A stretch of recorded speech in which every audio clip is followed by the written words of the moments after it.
She laughed when she lost the bet, the kind of laugh people use when they're pretending not to care. But when the laughter faded and the reality settled in, Maya felt her stomach drop. 30 days. That was the deal.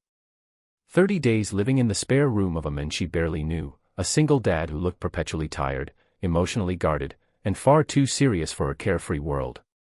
It had been meant as a joke, a reckless challenge thrown around during a neighborhood charity event. No one had expected her to actually lose. Least of all her. Ethan didn't laugh at all when he heard the outcome. He just stood there, hands in his pockets, eyes flicking briefly to his 7-year-old daughter clinging to his leg. His life was already carefully balanced on routines and quiet rules. Letting a stranger move in, even temporarily, felt like inviting chaos through the front door. But a promise was a promise, and Ethan was a man who lived by them, even when they cost him peace. The first night was awkward in the way only forced proximity can be. Maya tried to fill the silence with jokes, the clatter of her suitcase echoing too loudly through the small, tidy house. Ethan answered politely but briefly, as if every extra word required energy he didn't have. His daughter, Lily, watched Maya with open curiosity, her big eyes studying every movement like she was deciding whether this new person was safe. Maya told herself it would be easy. She was adaptable. Fun. Good with people. But by the end of the first week, the novelty had worn off, replaced by the uncomfortable truth that she was out of her depth. This house ran on discipline and quiet resilience. Mornings began before sunrise, evenings ended early, and emotions were handled carefully, like fragile glass. Maya's spontaneous nature clashed with Ethan's need for control, and more than once, tension crackled between them over the smallest things, dirty dishes, late nights, music played too loud. Yet beneath the friction, something unexpected stirred. Maya noticed how Ethan knelt to Lily's level when he spoke to her, how his voice softened just for her. She saw the way he packed her lunches with handwritten notes tucked inside, each one ending with a small heart. And Ethan, despite himself, began to notice Maya's kindness, the way she listened, really listened, when Lily talked about school, the way she stayed up late helping her with a science project even though no one asked her to. The challenges came quietly at first, like small waves testing the shore. Maya struggled with the responsibility of sharing space with a child who had already lost too much. Ethan struggled with trusting someone new in a life shaped by abandonment. Lily, caught between them, struggled most of all, torn between wanting to love Maya and fearing that loving her meant losing her too. The real conflict surfaced one rainy afternoon when Lily didn't come home from school on time. Panic hit Ethan like a physical blow, his breath shallow as memories he tried to bury clawed their way back. Maya saw him unravel in seconds, the strong, silent man replaced by someone terrified of loss. When Lily finally arrived, soaked and apologetic, Ethan's relief erupted into anger. His voice was harsh, his words sharper than he intended. Maya stepped in before she could stop herself. She defended Lily, her voice steady but firm, telling Ethan that fear didn't give him the right to hurt his daughter with it. The room went silent. Ethan looked at her like she'd crossed an invisible line. That night, he told her she should remember this wasn't her family, that she was only there because of a bet. The words cut deeper than Maya expected. She locked herself in her room and cried, not because she wanted to leave, but because part of her didn't. That realization scared her more than anything else. The truth began to unravel days later in the form of an old photograph. Maya found it while cleaning the hallway, a picture tucked behind a fallen frame.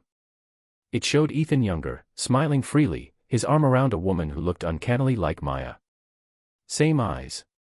Same crooked smile. The resemblance was unsettling. When she showed Ethan the photo, his face went pale. He told her the story he'd never told anyone in the neighborhood. Lily's mother had died years ago, but before that, she had left. Not just him, her entire family. She'd cut ties, disappeared, and broken something inside Ethan that never fully healed. Seeing Maya, living under his roof, laughing in ways that echoed the past, had reopened wounds he thought were closed. Maya, shaken, confessed something of her own. She'd grown up believing her father had abandoned her before she was born. Her mother never spoke of him, never showed pictures. But all her life, Maya had felt a hollow space where answers should be. The resemblance in that photo stirred a suspicion she hadn't dared voice. The shocking truth revealed itself through a series of difficult conversations, old letters, and one trembling phone call. The woman in the photo, Ethan's former partner, was Maya's aunt.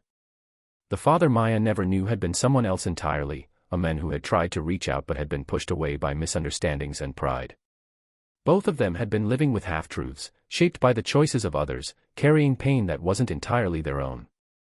The discovery didn't magically fix everything. If anything, it made things messier. Old grief resurfaced. Anger, guilt, and regret filled the house like thick fog.